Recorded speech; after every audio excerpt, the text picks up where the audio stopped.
Olá, sejam muito bem-vindos. Já pararam para pensar no nosso dia a dia, naquela sequência de coisas que a gente faz quase sem perceber? Pois é, hoje vamos ver como essas ações são muito, mas muito mais do que uma simples lista de tarefas.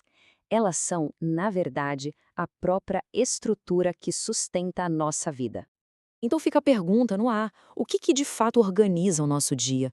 São só os compromissos, os alarmes no celular? Ou será que tem algo mais profundo, quase invisível, que dá o ritmo e a forma para a nossa existência? E a resposta para isso é fascinante. A gente não está falando de uma agenda, de um planejamento simples. A gente está falando da arquitetura de uma vida. Uma construção que cada um de nós ergue dia após dia, com cada pequena atitude. Ok, vamos mergulhar nisso então. Para entender essa arquitetura, primeiro, a gente precisa conhecer os materiais de construção, certo? E os blocos fundamentais da nossa vida cotidiana são basicamente três: os hábitos, as rotinas e os rituais. Primeiro, vamos falar dos hábitos. Pensa neles como se fossem os tijolos, sabe? A base de tudo. São aqueles comportamentos que a gente faz no piloto automático, tipo escovar os dentes, ou a primeira coisa é você pegar o celular quando acorda. O nosso cérebro adora isso porque economiza uma energia mental que é super preciosa. Depois dos tijolos, vem as rotinas. É aqui que as paredes da nossa casa começam a subir. Uma rotina nada mais é do que uma sequência de hábitos que a gente conecta. Por exemplo, a rotina da manhã. Acordar, tomar banho, se vestir, tomar café. Elas dão uma estrutura, uma previsibilidade que traz segurança para o nosso dia. E, por fim, no topo dessa construção, temos os rituais. Se os hábitos são os tijolos e as rotinas são as paredes, os rituais são a alma da casa. Um ritual é uma rotina, sim, mas com uma camada extra de significado. Não é só sobre o que se faz, mas sobre o valor emocional que aquilo tem, conectando nossas ações com aquilo em que a gente acredita e com as pessoas que amamos. E olha só como isso fica claro na prática. Checar o celular sem nem pensar, isso é um hábito. Aquela sequência de se arrumar de manhã, uma rotina que organiza o começo do dia. Agora, aquele almoço de domingo com a família, isso é um ritual. Ele tem um propósito muito maior: fortalecer laços, criar memórias. Faz todo sentido, né?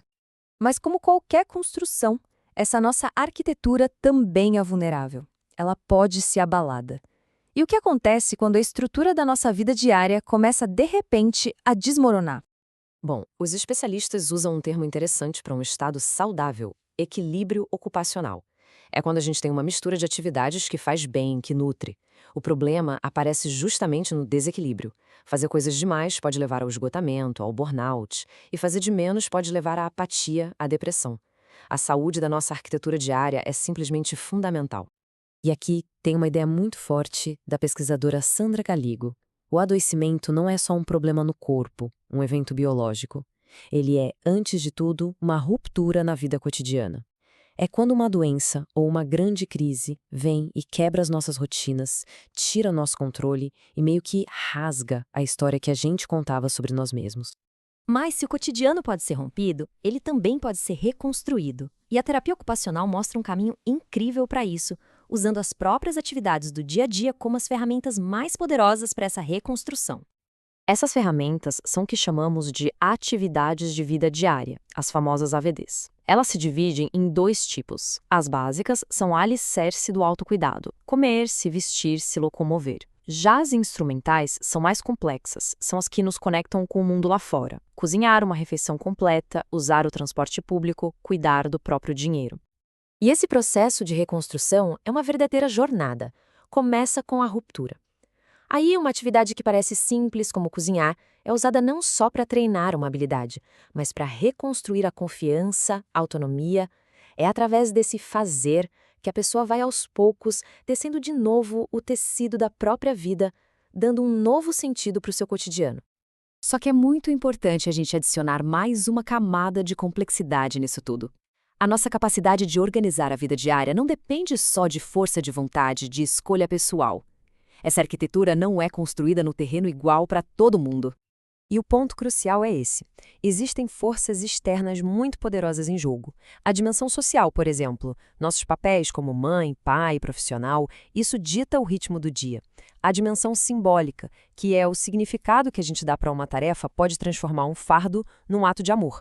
E, claro, a dimensão econômica, que define se temos recursos para delegar ou automatizar certas coisas. Resumindo, a nossa arquitetura pessoal está totalmente conectada com o contexto em que a gente vive. As condições sociais, culturais e econômicas, elas fornecem os materiais e, às vezes, até a planta baixa com a qual a gente tem que trabalhar. E isso tudo nos leva à ideia central desta análise, que foi resumida de forma brilhante pela Sandra Galego. O cotidiano, com suas ações que parecem banais, é o grande palco onde a gente dá sentido à vida. É nesse fazer repetido, constante, que a gente constrói quem a gente é. Então, a reflexão que fica é essa. Se o nosso dia a dia é a arquitetura da nossa identidade, que história a estrutura da vida de cada um está contando? O que os nossos hábitos, as nossas rotinas e os nossos rituais revelam sobre os nossos valores, para onde estamos indo e quem estamos nos tornando a cada novo dia?